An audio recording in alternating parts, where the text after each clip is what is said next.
Welcome back to another episode of the Jackrabbit Illustrated Podcast. We're excited to have you join us today. Before we dive in, we'd like to thank our sponsors who help make this all possible. First off, a great big thank you to our title sponsor again for 2024, the Kubota dealers of South Dakota. Whether it's tractors, mowers, utility vehicles, construction, or farm equipment, Kubota's got you covered. With 9 convenient locations across the state of South Dakota and 1 in northwest Iowa, there's always a Kubota dealer nearby. Stop by your local Kubota dealer and see all they have to offer. All A-Team shows are sponsored this year by Culver's of Brookings and Watertown, home of the Butterburger, fried cheese curds, signature root beer, and world-famous custard. Culver's, welcome to delicious. Next, we'd like to recognize the support of our other A-Team podcast sponsors. Cubby Sports Bar and Grill, the best sports bar in South Dakota and home to the Jimmy Rogers Radio Show. Northwestern Mutual Wealth Management, see them for all your retirement and life insurance needs. And the Jackrabbit Former Players Association. And now, here is the A-Team. And welcome back to another Victory Sunday. Man, fellas, that is good to say. I have just appreciated being able to say that now for a couple weeks in a row. So, Dallas, how the heck you doing? I'm doing great. Like you said, Victory Sunday. That was a phenomenal win. Really felt good about it yesterday, and I know we've talked about that a little bit, so I'm excited to chat about the game here. But otherwise, I've had a busy weekend. Man, let's see, I went up and I fed Aspen's, my oldest daughter's cross-country team after their last long run of the season yesterday, so that was cool. And I bought a Blackstone to do it, so that was the best part. It was always, man, I've been looking for an excuse. I've used it now. I used it, I had to test it, and I took it up and used it. And then I made breakfast this morning, and then I did meal prep tonight. So I've used it 4 times in 2 days now. Okay. Good weekend. Did you went and bought a Blackstone too at Lewis, the cheap one? No, we don't have Lewis's here. No, that was when you guys were texting about that, I said that's insane because I have to go buy one tomorrow because I needed it to take up there. But awesome. Yeah, I offered to get him one to him, but I wouldn't have been able to get it to him until like the Saturday of Thanksgiving.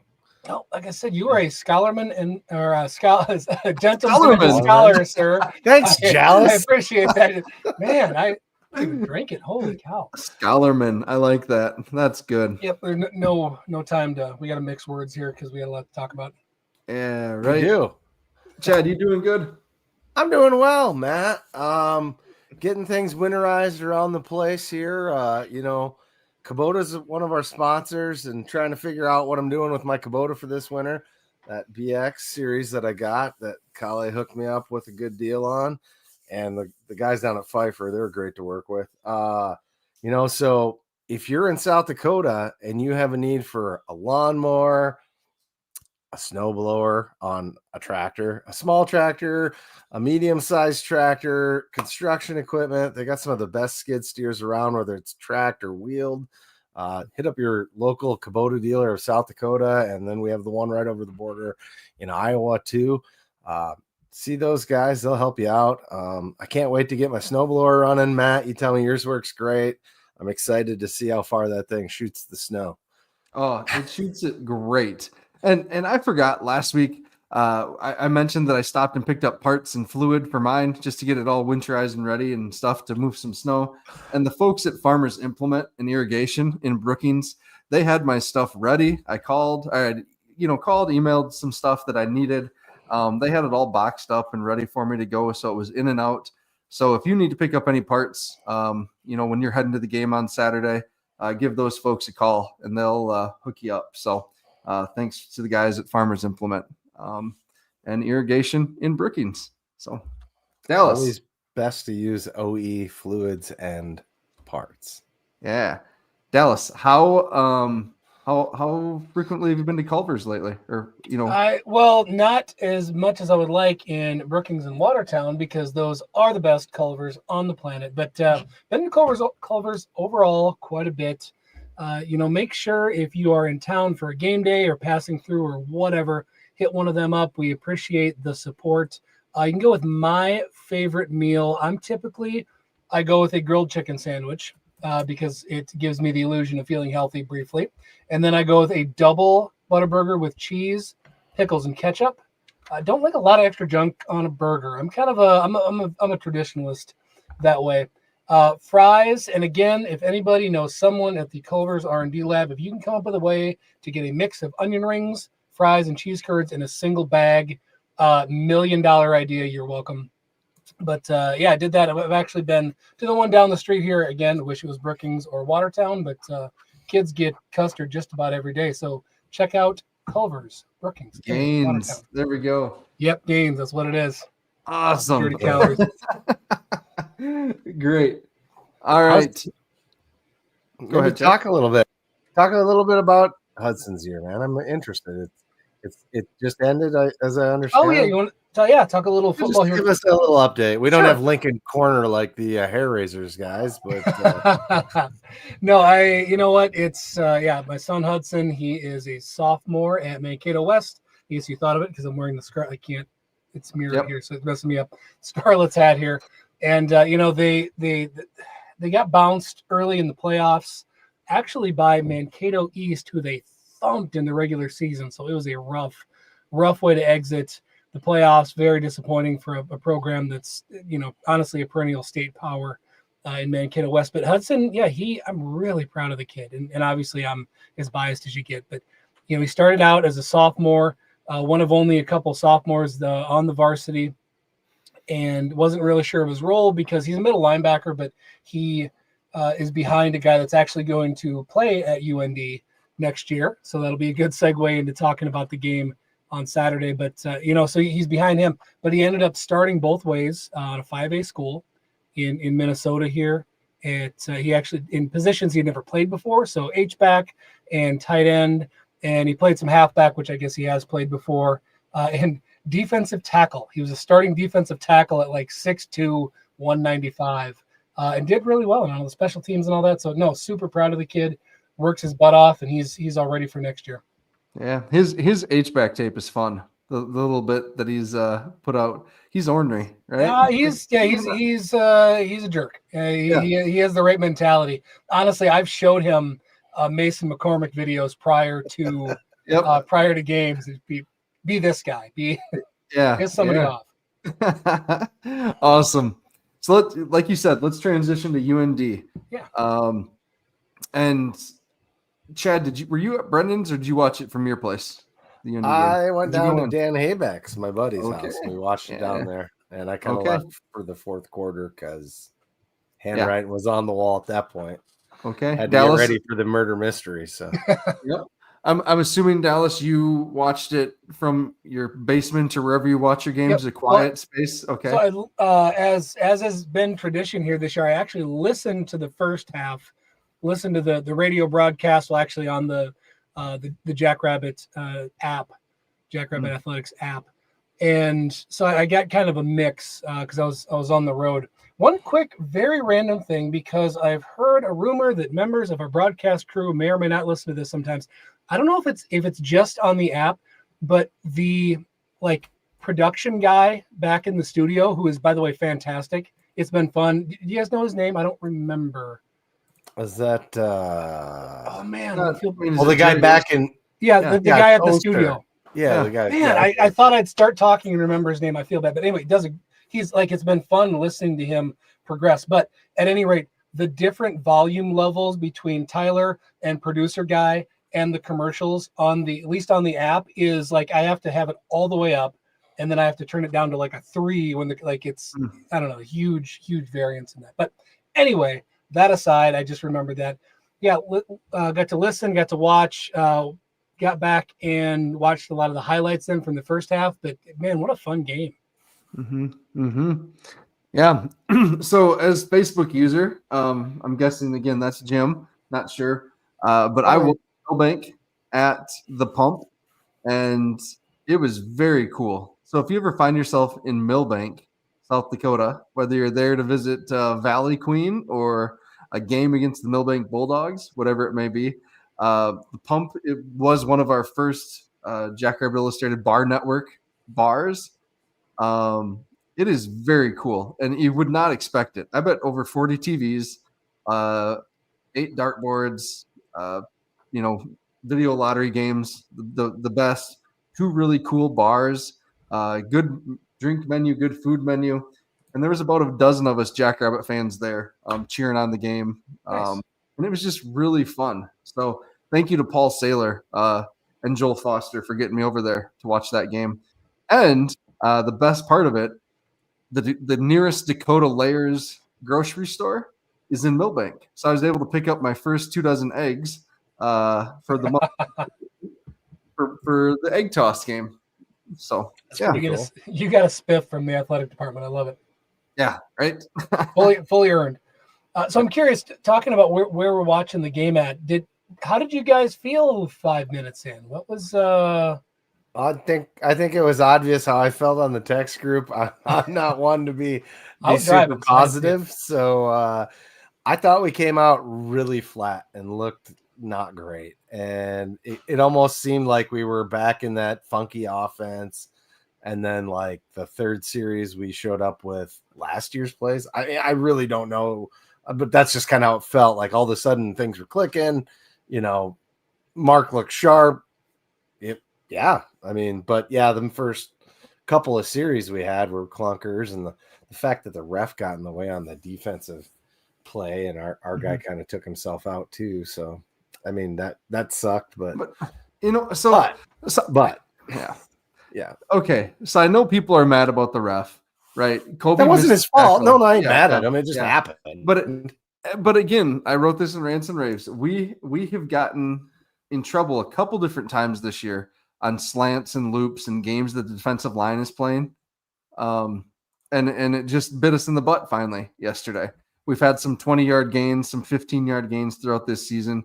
That was the first home run, and like Garrett Meyer says there, things happen. And again, that was half of their yards, half of their rushing yards for the whole rest of the game, less than 2 yards a carry. So, yeah, and to watch the defense come back from a busted play like that, like I feel so good after this game, guys. It was there's a brief, and this is just as a fan, has nothing to do with what goes on, on the team or anything, but as a fan, there's a brief moment I think where you can have a flashback to remembering the quarterfinal and semifinal teams of 3, 4, 5, 6 years back, where they were great football teams, great talent, but there was always at least one stub your toe game where you come out flat, you dig yourself a hole early, and then it's just a street fight in a game that it shouldn't be. And in this game, it could have turned into that, but it didn't. It went. They ended up. UND ended up in that 3rd and 1. We stop them. They get a stupid penalty, and the game was done. And that was it. The Jacks took control, and it was over. It felt so good. Yeah. Getting Griffin Wilde unlocked, that was awesome. Mark, some of the passes that he threw to Griffin, couldn't have thrown him any better. Chad and I were talking before we started here, and man, like you couldn't have asked for a better throw on 2 of those touchdowns for sure.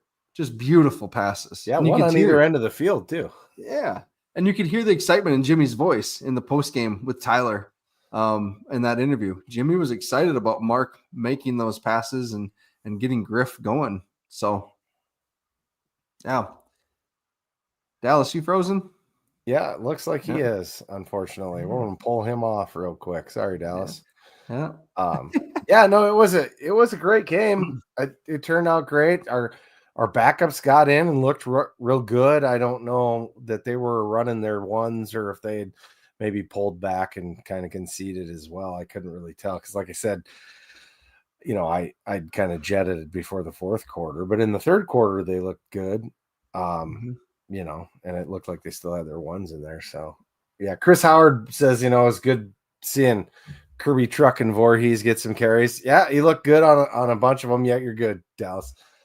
We'll just swap you back over here. So I'm on the bottom where I normally am. The over shoulder passes. I mean, he was hitting them from some angles. It looked like it was behind, but no, I mean, the right angle, it was perfect. Just right where you wanted it. Mark had just excellent precision on those passes.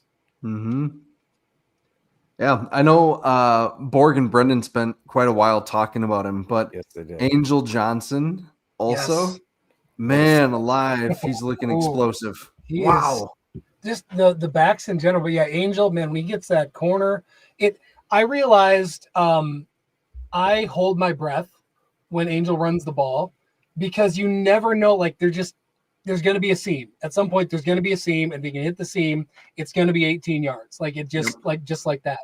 And I realized that I actually kind of do that when he hits the corner because like it's going to be yard and a half or it's going to be 20. Yeah. But no, man, he's so fast.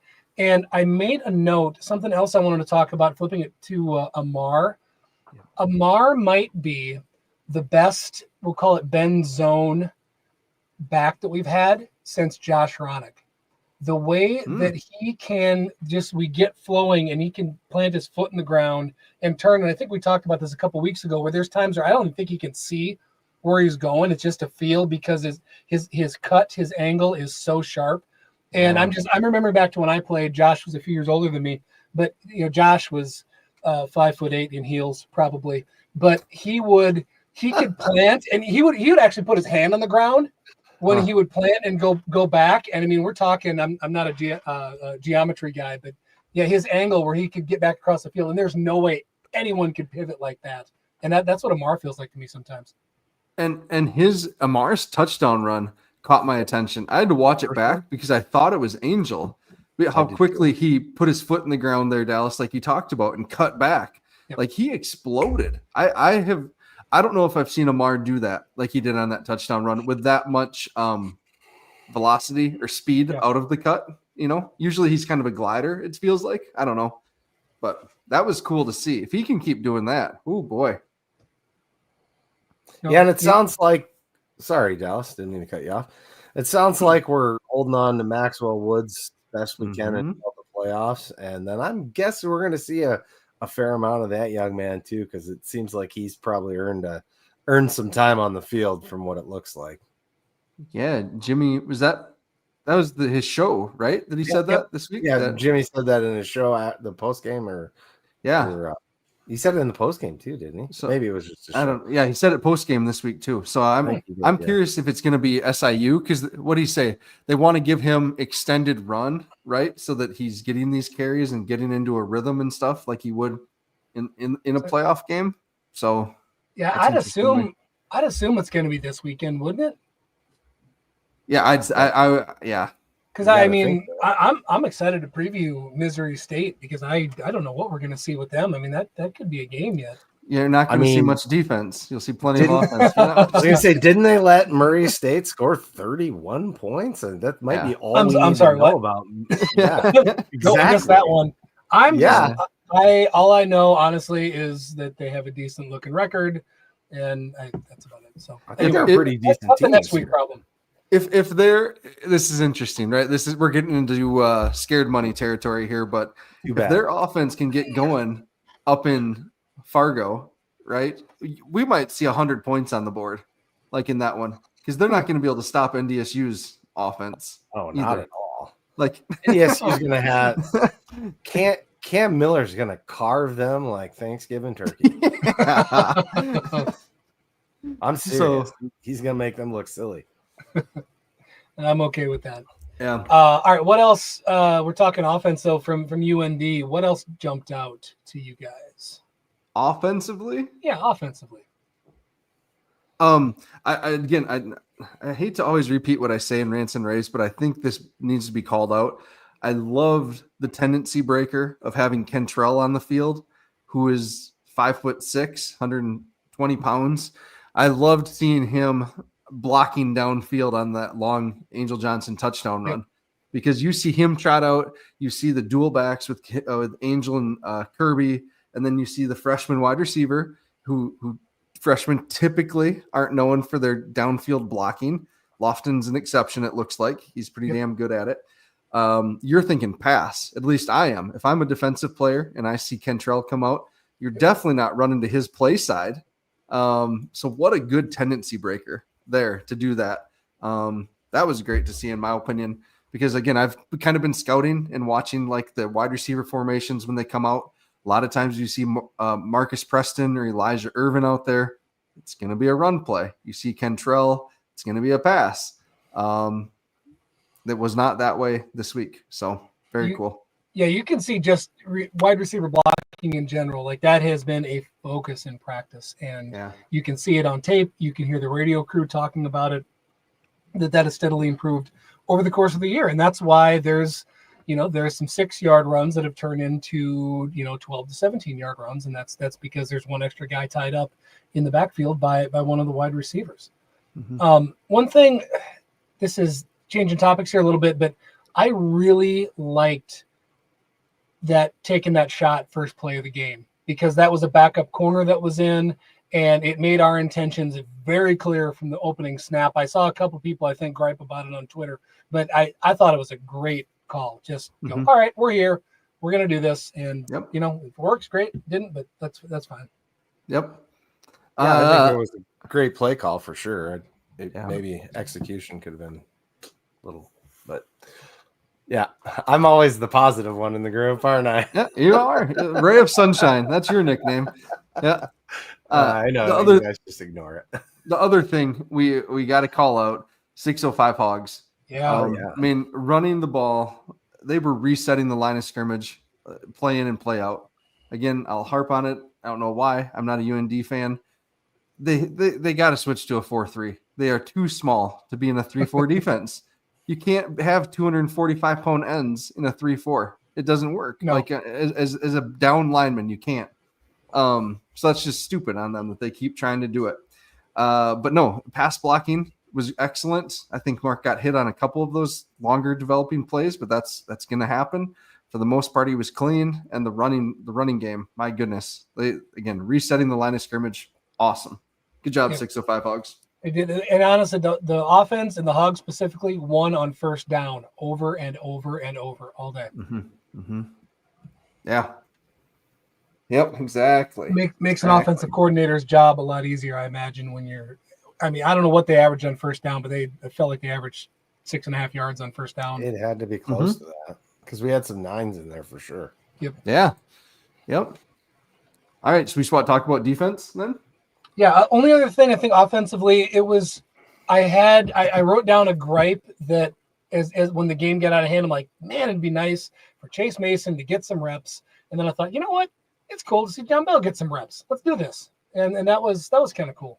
That was cool. I didn't expect to see that this year at all. So no, that was awesome. Good for him. Yeah. And we got to see Jack Thuy. So that was not on my bingo card. No. I mean, he got banged up, so that's hopefully he's okay and nothing that's going to keep him out of spring. Hopefully he looked okay standing on the sidelines, but the replays weren't great looking. So hopefully he's okay. Speaking of banged up, it kind of sucks that Kobe Herter seemed to have gotten a little ding too during the game. Yeah, that's not good. That's great. Too bad. At least safety's a position we have depth. Matt Durance has played a ton. Tucker can play all over the place. So that's just Tucker. I think it was Tanner that pointed out how great Tucker is in coverage.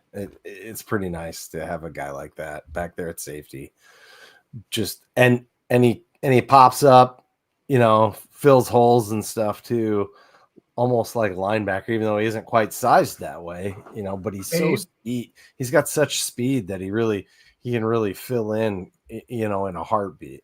Well, just the aggressiveness that he plays with, and the defense just feels different when he's out there. Even that week that even if he's not starting, when you get him out there, there's a different. I hate the term swagger; it's overused, but there's a different swagger. There's a different feel to the defensive secondary when Tucker's out there. I 100% agree. It's just a different vibe. Yep. So glad we got that depth, and that's paid off 3 years in a row now. That just getting forced early to play a couple guys that maybe we weren't expecting, and that just year after year after year it stacks. Yeah, like Chris Howard pointed out, Tucker was like glue on Bellquist.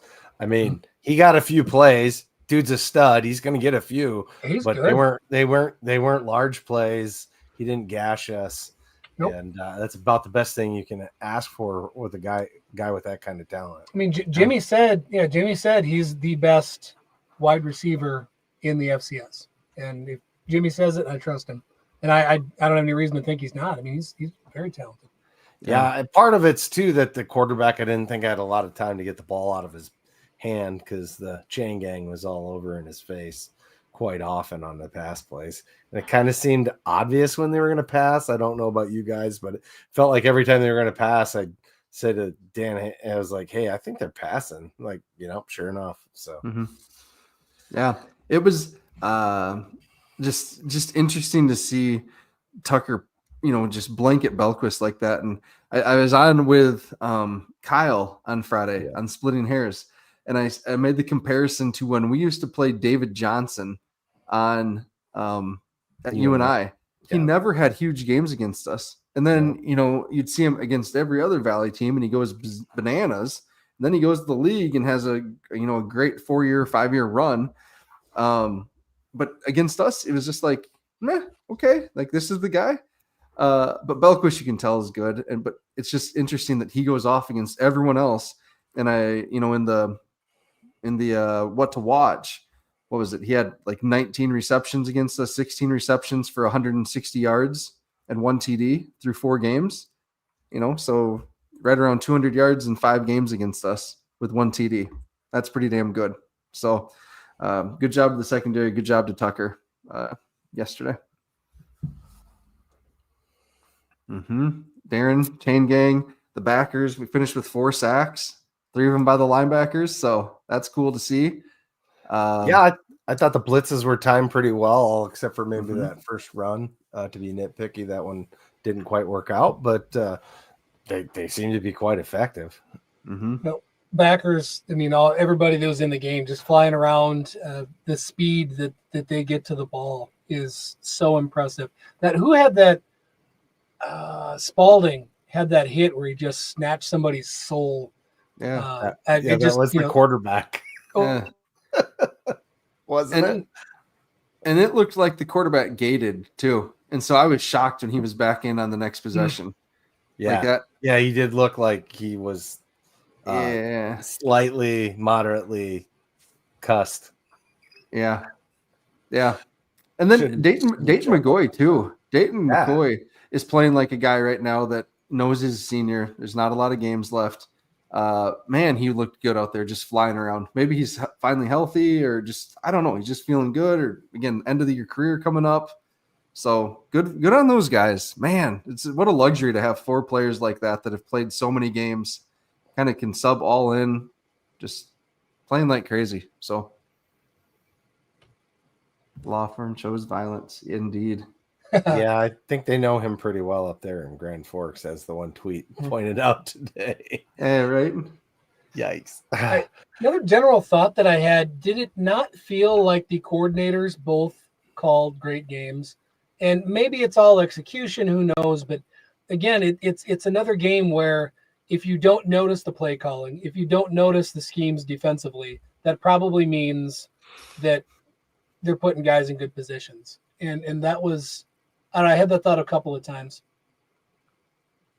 I think anytime you can hold a Valley team to 7 points, hell yeah, like absolutely. The one thing, I didn't like just, plug and play Amar for Chase Mason in the Wildcat formations there, right? Like, because that's just not Amar's style, like to go, straight bam, straight ahead, hard hit right there. Like that's just not who he is, in my opinion, as a runner. And there's nothing, it's just a different style. Someone in Twitter said, well, we did it with Isaiah last year. It was no big deal. Well, Isaiah's a completely different runner from Amar. Like this, Isaiah and Chase Mason are much more alike than Amar and Chase Mason. So that's just in my opinion. But and it felt really forced, right? Like, this is what we do now. Like, and they scrapped it. Credit to the coaches for adjusting and scrapping it, right? So outside of that, Dallas, I'm with you. It felt like it didn't have a lot of weeks in practice. No, that's a good call. Let's see. Back to the defense, the ability to create negative plays and what that did to the field position, in the second quarter, right? That was just, it actually felt like you use the term playing downhill, to describe defenses, and it actually looked and felt that way. We were able to, the entire game happened on their half of the field, basically. And they shot themselves in the foot with a couple of stupid penalties, which we stayed out of the chippy stuff until the end. We had one, but other than that, really impressed at. I mean, that's just so deflating for an offense. Yeah. Yeah, I was going to bring up the chippiness too that they played with. Sorry, while you gather your thoughts there, Matt. Sorry. No, the fact that we won the response on that and just didn't participate was another W on the field, in my opinion, and that we got to keep doing that in games that can get emotional like that. Yeah, the one that probably didn't win the response was Quentin Christensen, because if there hadn't been on our sideline, I think he may have murdered one of those UND guys. I'm not sure what was said or what happened, but I don't know if I've ever seen Big Q that upset. So I'm not sure what happened on the sideline there, but I'm sure glad there was SDSU personnel to kind of hold him back. Yeah, he got walked to the other side of the field. Yeah, looked on TV. So I don't know. I did have to laugh, in the prison rules for a while. Chris Howard says longest yard. I did have to laugh. The breakdown. Did you see the breakdown video on the Twitter account? Danny Freund led the breakdown. Sam Hagen was right there, and I'm guessing Marcus Preston wasn't too far away either. So yeah. So that was kind of good to see. I like that. Awesome. Yeah. Oh, guys, we buried the freaking lead here. Yeah. Thank you for our Bison fan, Brian Thompson. Oh, we're not worried about him. Mark's punt. Oh, what? That was ridiculous. Oh, yeah, that was insane. Yeah, that was. and Griffin Wilde downing it at the inch line. Yeah, I like what Griffin had to say at the end of the after show about that. Like, that wasn't exactly supposed to go that way, but they were sure glad it did. Yeah, right. Yep. Brian, thank you for pointing this out. Hey, huge shout out to the Jackrabbit women's soccer team for winning the conference tournament in Fargo. Played on a practice football field. That's embarrassing, NDSU. But congratulations to the SDSU women for winning, I think, their eighth conference title since going Division I. You guys are going to need some, a bigger logo or something to fit all those stars on your patch. So very cool. Congratulations. We are proud of you. I know we don't cover soccer at all. Don't know much about it besides it's kind of fun to cheer for the World Cup stuff every few years and to cheer for you every fall. So congratulations. Nothing? All right. Nope.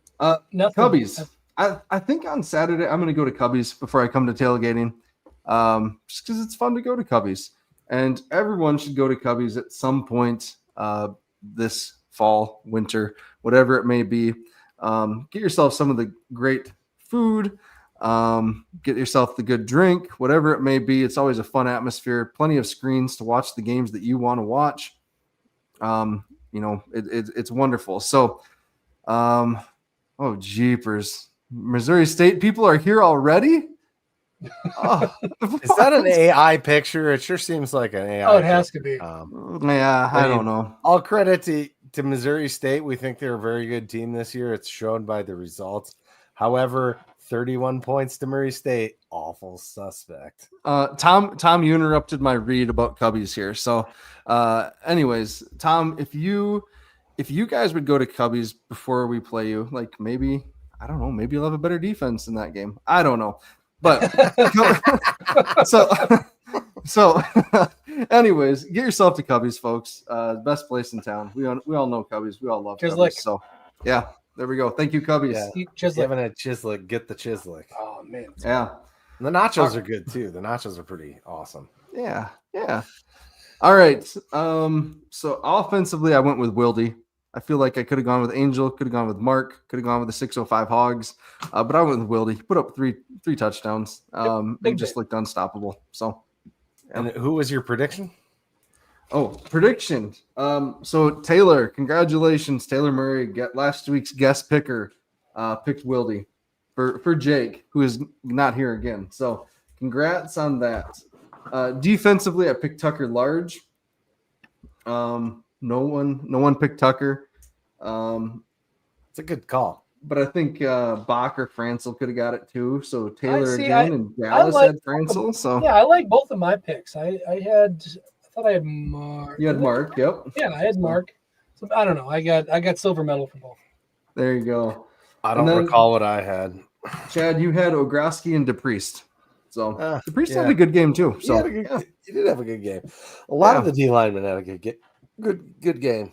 Yep. And I think I have them all back. I think I would give my offensive game ball to Mark just because his passes were so mid. He looked good. Yeah. Since you gave yours to Wildy, I mean, it's kind of a 50-50. Who gets it, the quarterback or the receiver? Doesn't this feel like a team that's like crescendoing at the right time? And not that they weren't ever. I mean, other than the North Dakota State game had its issues, and not that the team has been down at all this year, but man, it feels like we're getting a few things together at the right juncture. Yeah. Darren knows what's up. I gave it to Tucker Large in the official one. So yeah, that's right, Tucker Large. But Dallas, I think you're right. I just got excited when Darren said that. But yeah, we're peaking at the right time. We're getting going. It's okay. Did you guys get a chance to watch the Borg show or listen to it? Right. I did not. Brendan had been at the murder mystery, had a few drinks, and all of a sudden, like 3/4 of the way of the show, just got bad hiccups, and it was. So if you haven't listened to that, go back and watch and or listen to it. Maybe I will do that. And Brendan's 10-minute monologue at the beginning left Borg speechless. It did. What? Yeah, he pulled a Borg on Borg and out Borg him and just talked for 10 minutes while Zach just sat there and shook his head. Oh, funny. It was like, awesome. All right. I guess that's what a slightly lubricated thumpy does. Yeah. So score prediction there. I was the closest, 38-13. Thank you very much. Dallas, 32-13. Chad, 42-21. Come on, man. Have some faith in this defense. I was given into the magic of the Alurus Center. So all right, cool. Northwestern Mutual. Let's talk about them. Our next segment sponsor. So Northwestern Mutual, as I've talked about my journey last year, Quentin Hicks got a hold of me, and just out of respect for Quentin and the good guy that he is, I said, sure, I'll be willing to have a conversation with you and hear what you guys are offering. And it was about a half-hour conversation, and had to supply them with a few numbers and stuff ahead of time, just on what I had already for different investments and retirements and things like that. And by the end of it, I was convinced that I needed to shift my stuff to Northwestern Mutual, and it was going to be in my best interest. They explained it well. They showed the possibilities. If I combined some of my retirement accounts, like I said before, I've had a number of jobs, number of different retirements that were just little tiny snowballs. And now I have this big snowball that's picking up more and more, which is fun to see.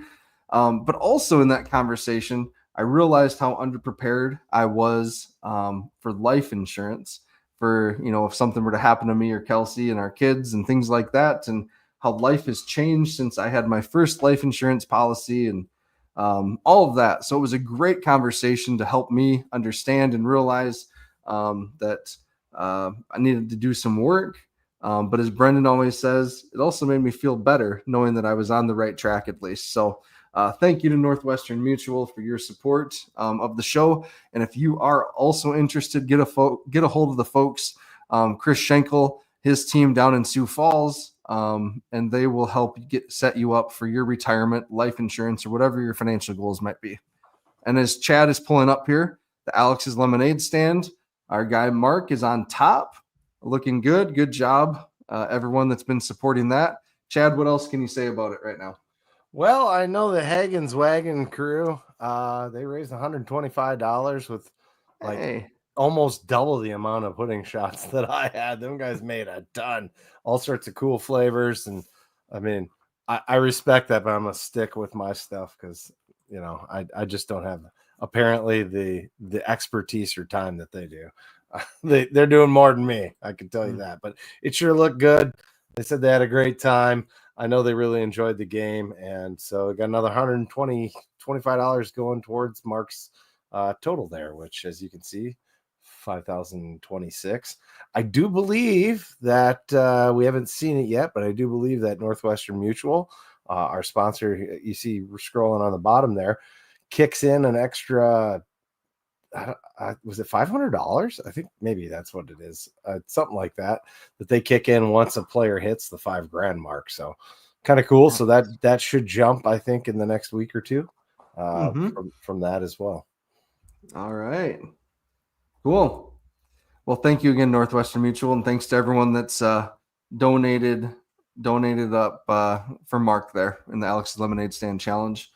Kevin Marshall and Stone Labanowitz for making sure for kind of hosting and leading the charge on this contest as well. So thanks, guys, for everything you do. Yeah, I guess we're getting some clarification. If you take away the Lemon Top Challenge money that comes in, then it's the $5,000, and then they donate $1,000 on top of that. So you would jump from 5 to 6. There we go. So we still got to raise some more money for him to hit that mark. I don't know all the rules. I'm just trying to raise money to help kids fight against cancer. There we go. Good job, Chad. Good job, Jackrabbit Nation. Good job. All right. What do we know about Southern Illinois, fellas?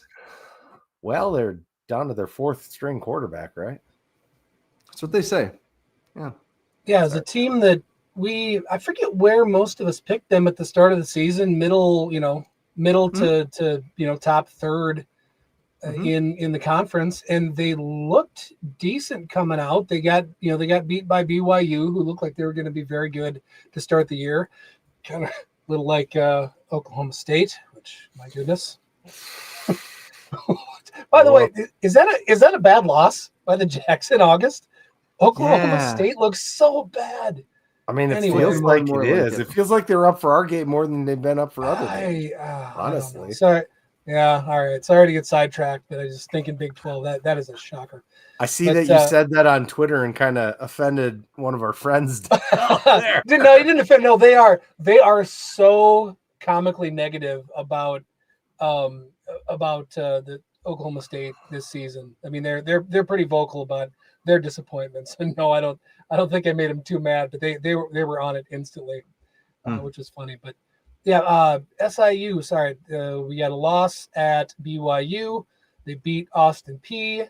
They beat Incarnate Word, and then they lost their quarterback, and everything changed. Yeah. L, SEMO, Big L, South Dakota, L, Illinois State, Big L, like it just on and on and on. It is avalanche. And then somehow when we thought they had all turned in their pads, then they come back and beat the Penguins last week. So I don't know what happened there. Did anybody watch that? I did not. They blew a 20-point lead, right? Youngstown did, or something like that. Like a 21-point lead, wasn't it? Yeah. Anyway, yeah, it's crazy because I don't know. Youngstown's been struggling this year too, but yeah, apparently because that freshman quarterback they got had 300 yards, 370 yards, 3 tuds, 1 interception. His quarterback rating's about $110. He's looking pretty good. I mean, but it seems obvious with the INTs on the year. I think he's got 6 of them now. That he's still a freshman and going through some of those freshman things. Like one of the things that I guess we always took for granted with Mark, his ball security when he was a freshman, right? I mean, he was amazing, and that's something you usually get with that young of a player. Yeah, they're still. I don't know what they're averaging post injury. I mean, they're 230, 240 yards, I think, passing per game on the season, but I don't have a breakdown of kind of where that went. And so afterwards. Yeah, and so they do not run the ball. DJ Williams is still their leading rusher, and he only played in 3 games this season. Oof. So that kind of tells you that running the ball is not high on their priority list. But what is they have so much skill on the outside. The Keontae Lewis did not play this last week, but he's the leading receiver, 650 yards on 38 receptions. He's the transfer from Wisconsin. Vincent Davis was there last year, 342 yards. The Nahshon Hezekiah, he also is a transfer. They kind of restocked their whole room besides Vincent Davis there, having a good year. And then the one player to kind of point out that's just an interesting story, the Jackrabbit, the local connection, right, is Bradley Clark. And Bradley Clark was the guy that was a linebacker commit for us. And then I think he decommitted like on the Super Bowl or right around the Super Bowl time because he wanted to play offense. And so he went to Tennessee Tech, I believe, and was a good wide receiver there, put up some good numbers for Tennessee Tech, and then just transferred to SIU this year, not having probably the year that he wanted.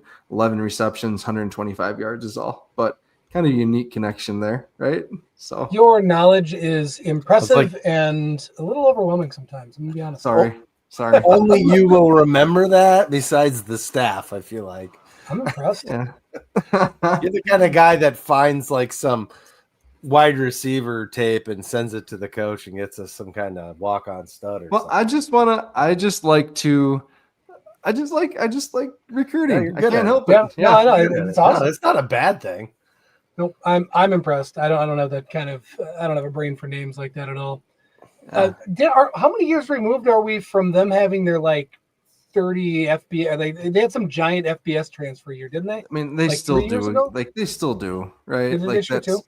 yeah. Like that's honestly Nick Hill. I'd say like 2/3 builds through the portal.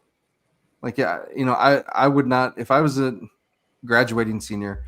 I don't know how hard I'd look at SIU because they're going to continually recruit portal guys. Honestly, like don't mean to be negative about their recruiting, but that's how they like to build. So it's not working right now. I don't know. I mean, I get you got injuries and stuff, and eventually you're going to hit a home run. But yeah, right. I don't know. I've always had a lot of respect for the program. I think Nick Hill's a great coach. I really do. I don't know. I've talked about it probably every year, but went down there the COVID year, got to see a game in that stadium, and yeah, I just it's been weird kind of watching them decline here a little bit. And I mean, they lost 3 of their best defensive players for sure last year, right? Like PJ Jules graduated. Right. They had linebacker that went FBS, and then Dune Smith went to Incarnate Word, right? So like there's 3 of their best players. Yep. I think they lost their good corners too, if I remember right. One of their good corners transferred out. So it's just names aren't familiar there. Yeah, like like Ben Bogle. Ben Bogle at linebacker has been there for quite a while. But other than that, I'm just looking at these names and I'm like, shit, who are these guys? So they've struggled defensively, right? This year. What are they giving up? 32 points a game. So 32 points, a lot of yards in the air. Yeah. So this could be another fun Griffin Willie game, right? Yep. Sure could be. No, I got that feeling too. And I wonder if we're going to see anything to try to get the freshmen a few extra looks, just in, I don't know. I mean, if they're assuming they're going to throw the ball around after that game, you got to assume that they're going to double Wildy whenever they can. So then that opens opens up lanes for somebody else, whether it's Ogroski, whether it's a couple of the tight ends. I'd love to see some tight end involvement again this week. We had some flashes 2 weeks ago. UND game, did we have Stoffel had a catch Stoffel had a catch for sure. Okay. Which we might as well be negative for a second. I feel like we had one more target too that didn't pan out. Yeah. So lots of speculation this week, right? On Brody Gormley. He looked like he kind of left the game injured. And then he's not on the depth chart. So we kind of figure, Brody Gormley's did get hurt in that last game. Well, Brody Gormley is not on the roster anymore. So that's disappointing that he chose to leave. But we knew at some point one of these tight ends had to leave, right? There's so many numbers at the tight end position. Yeah. It just stinks because, he's going to be missed on kick coverage, if nothing else. Yeah. He's a monster on kick coverage. So, yeah. So that's kind of a bummer that's how that played out. Up. Yeah, right. Too bad, but because he's a pretty good player. Yeah. Very good. So, but a bit of a bummer there. But anyways, yeah, I'd like to see that too. I mean, maybe we get some Jack Smith this game also running high, a little nice. higher. He still has a game left, so why not, let him play in this one with Lofton and see if we can get Cantrell going and just go from there. See what we can do. Well, you're pointing out how we don't really know who these guys are. We're going to bring on a special guest. We'll have a guest host with us on the B team that probably can shed a little light on that since they're his guys. We get to hear all about their FBS skills. All about their FBS players. I'll make sure that he doesn't bring his fishing pole, okay? You know what an FBS player that's on an FCS roster is? An FCS player. Ding, ding, ding, ding, ding. The good thing is he's going to have to hear about that from Tex because I don't think he watches this show, but definitely. He was on last week, wasn't he? He hopped on. Yeah, he did last week. Yeah. He don't chime in often. That's what I should say, maybe. Yeah. You're talking about, of course, all-world name team Stone Labanowitz. Yep. Did you see the pictures of him on Twitter with hair? It was so weird. Oh, I've never seen him. Oh yeah, you know how Big Thumpy happened? He was chatting back and forth with that guy a little bit too, and the guy called him out for being bald, and he showed his high school pictures, and I asked him if he was stealing Scott Sapp's pictures from high school. Oh gosh. So I just realized we probably should be a little clearer if people don't know. So Stone Labanowitz, he's a co-host on the FCS Fans Nation Radio. FCS Nation Radio. Yep. FCS Nation. Let's blend those two together. Nation Radio, syndicated radio program with Kevin, and he is a former quarterback for the Salukis. So, yep. And he'll be on B team this week. Is that what you're saying? Yes, sir. Nice. And he was the quarterback in the spring season, right? That playoff game that was just epic. Just one of the best football games I've ever seen. Yeah, not the one where they came back and beat us. No. The one in the spring season. Stone was the QB for that. Yeah, I believe so. And then in the spring season or the fall season, then that was when he made the fishing comments, right? He needed another putting a big fish. It's another big fish we'll put up on our mantle. Something like that. Put other big fish up there. Yeah. So I think Tolu and who else maybe latched onto that a little bit. Oh, Bacchus. Yep. Bacchus. Yep, I remember Bacchus celebrating it. Yep. So good stuff. Good Stone. But I just can't wait to hear him talk about SIU's perimeter talent and FBS talent. That man, it's all about the skill players. You guys don't got the skill players to match up with ours. Yeah. He's had some liners, but that's just Stone. The more you get to know him, the more you like it. Absolutely, had a blast with him in Frisco last year. Good dude. Like Jim Poppin says, he does not lack confidence or trash talk. Yeah, he's good. Correct. All right. Who do we got? Should we have Darren Amick? You're going to be our guest picker this week for Jake. Ooh. So there we go. So Darren/Jake. All right. So Dallas, I'll let you go first. Who are you picking for offensive?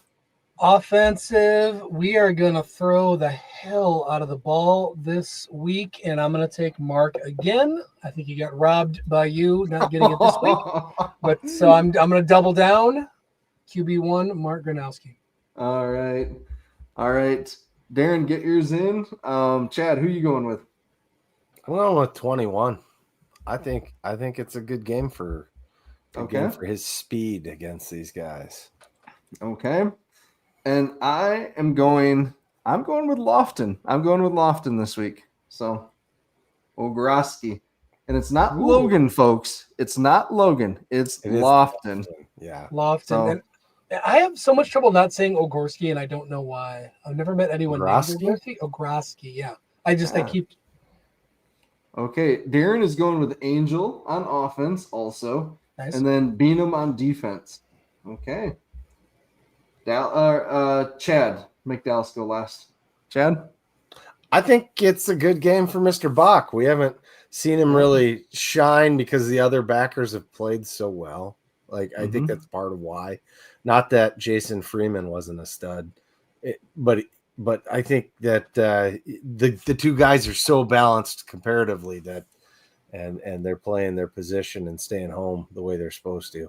I think Bach. I think I want to see him have a good game and get a couple sacks. Okay. It's been awfully quiet lately after such a strong start to the year. And maybe that's a good thing because people aren't throwing his way. But I'm going with Kobe Humphrey. So Kobe Humphrey. Yep. Dallas? I, in a similar vein, thought about going to the defensive lineman because I think we're going to get up 14 points pretty quick, and they're going to be trying to chuck the ball, and we're going to get after them on the defensive line. But instead of that, their turnover woes are going to continue, and Dallas Beanham is going to get back on the stat sheet with a pick and maybe even a pick 6. Dallas Beanham. Ooh, all right. Getting close to your dad then. Yep. One closer to Charlie. All right. All right. Maybe Darren two, who said, knows? yeah, right. Darren said 38-6. 38-6. Dallas, what are you going? They have given up a ton of points here recently. 38 to Missouri State, 20 to the Sycamores, which is a lot for them. 33 to the Penguins. So I think the Jacks are scoring points. I'm going to go 40. Let's go a weird number. 43 and 13. All right, I think Chad. this is a beatdown. Garrett Meyer almost said the exact same thing. I was thinking I'm going to give him a field goal on that. Garrett Meyer says 45-7. I'm going to say 45-10, and apparently that's what you were thinking. Yep. All right, we're going to get another touchdown. So 52-10. Woo! Oh, Butterburger. Butterburger territory, our third one of the year. If they we've had more have than that. bulletin boards at this point in the year yet, we just made it with those picks. Yeah. I mean, I think we're able to score on them. We had a 28-point quarter last week, and we He's kind of freezing left this our time. foot off the gas in my head, but I'm sorry, I'm slowing down bad, aren't Yeah, it's getting late. That good dad joke there. All right. Chad, what'd you say? little I'm too sorry, much buddy. bandwidth out there. I just said we had a 28-point quarter this week, and I could see, and then we kind of reeled it back a little bit, so I could see it being less. I mean, I could be talked down, but I think if we keep our foot on the gas, like we tend to a little bit more at home, I think we can get that 50-some points. It would be nice to see Chase Mason get back in the game, but if we're not going to need him, I'd say precautionarily just keep him on the side. and Yeah, at least yeah. 1 foot on the ground at all times. Yeah. Yeah, no Chad is jumping. Chad is running the Kinkle model in the background. So, all right. Well, CPU usage is off the charts. Yeah. So I am interested in this Missouri State NDSU game. We don't ever talk about the other Valley games. Hardly ever. I'm just super intrigued. I don't think Missouri State's going to be able to score on NDSU. But if they do get rolling and, get NDSU off kilter a little bit, there is going to be 80 plus points in this game. I'm pretty confident in that one. Like if Missouri State can do their part, which is a big if against that defense. So Yeah, it's a good defense. yeah. Any thoughts on that, Dallas? What are you thinking? No, honestly, I don't know that I do. I hadn't put any thought to it or looked at the schedule for this week coming up. But Right. I don't know. I do. I'm more interested, honestly, in the Big Sky the last 2 weeks. Yeah. That's what I'm going to be paying attention to and watching. Interested to see what Montana State and Cal. UC Davis. Yep. Yeah, UCI. Cal Davis gonna be does a good next week. matchup. And then, sorry, Parlay, I'm going to be a big Grizzly fan, Brawl of the Wild, coming in at the end of the season. Yeah. Right. So who else? Like Idaho, Weber State goes to Idaho, but Weber State's bad. Sac State's bad this year. Are we going to talk about how UNI's all but packed it in? And Oh, yeah. No, that's worth mentioning. Sorry. Yeah. Go ahead. No, good call. and then no one takes it. So for anybody that didn't catch it, legendary coach Coach Farley is Bellator. retiring. Yeah, is retiring after this season. And Matt, could you actually explain? You said you saw something on a USB message board. So I was perusing. I was perusing the USD message board, and one of their people on there said that they have like 6 people, or how many? Right. The USD homecoming D-Days or whatever it's called. That he was standing behind the bench and he yelled at Farley like, "It's time to retire, Farley," or something like that. Farley had no reaction, but one of the UNI players turned around and like either gave him like a thumbs up or like a golf clap or something like that. Like, I don't know. Again, if who knows, some of the shit on message boards, you never know if it's true or not, right? But still, if it is any kind of true, and we talked about that, right? Looking like there was a disconnect between Farley and his players for the last couple of years. Like, so it's too bad. Thing is, it's been so long. You got to wonder if they're going to be able to reel it back because they're just down far, and with the way the portal is, it's going to be a tougher hill to climb, I think, to come back out of that hole. And who are they going to get with the budget that they have with that crappy stadium? Like, that's it. How do you blame? I don't even know how you blame the coach, unless there's like a scandal or something. How do you blame the coach when everyone is aware that athletic department is a dumpster fire, and they have no budget, and it's frustrating. It sucks. Most of us have talked about how the FCS is better when UNI is a good competitive team. I mean, that is a storied, proud program, and it sucks. I like everything about Teachers College except for their colors. Yeah. And Chad, like 2 years ago when we were there, we were the only people tailgating. So that was a little weird too. But that was odd. Yeah. It's like, are we in the right spot? It was raining out. I guess they're not as diehard as we are in Brookings, where we take on 50-mile-an-hour winds. And everybody grab a post. grab the top too, because we don't want that flying off. If you were there, we're not exaggerating. Yeah, right. All right. Anything else, guys? I don't think we're so. going to see a return, I believe, of the takedown. Should be this week, Wednesday at, I think we're going to do 8. Got to clear that with Coach, unless we have to push it back a week. But if not this week, then next. So awesome. Keep an eye out. Oh, that's exciting, man. The team is looks just unbelievable. Yeah. Speaking of transfers, we got some very, very good transfers coming in at the right weights, and that's exciting. Guys did pretty well in Fargo. I didn't get a chance to see all of what happened at DWU, but that's usually a little our younger guys. So we'll see. We'll see how that turned out. Cool. Yeah. In closing here, quick, we did not talk about the JFPA. Jake normally takes that, but all I wanted to say with that is we do at Jackrabbit Illustrated partner with them on several things throughout the year. They're great partners of ours, and we appreciate it. If you are a former player, join. It's a network. It's going to continue to grow. It's kind of being modeled. I'm a member. I'm not in administration or anything, but modeling it after. There's a lot of very successful player association programs around the country that do things for the program, purchase different things. JFPA has purchased the alternate helmets. They do things to feed the team. Lots of cool stuff. You can get in for as little as like $100. There's no reason not to join. You can still be a part of it and make a difference. Yep. And then this week we have 2 tickets to give away also for Jackrabbit Illustrated. It's our final ticket giveaway of the year. We'll do some sort of contest. Haven't decided yet what that's going to be. Handstand contest. Fun. Yeah, handstand contest. Lemon top contest. Yeah. So, we'll go with that. And then just again, thank you to all of our sponsors that make this possible. And thanks to everyone who, joins us every Sunday in the discussion here, the chat. So love you guys. It's just a ton of fun.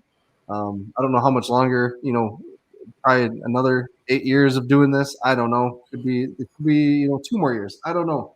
But we'll absolutely love this 8 years in.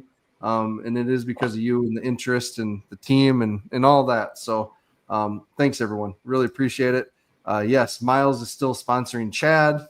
He has to give him some money at some point. He feels bad about that he hasn't paid Chad anything yet. So He pays me in high fives. I'm good with it. yeah. So, all right. With that, go big, go blue, Go blue. go Jack. Go Jacks, Go guys. Jack. Sorry, I threw that off.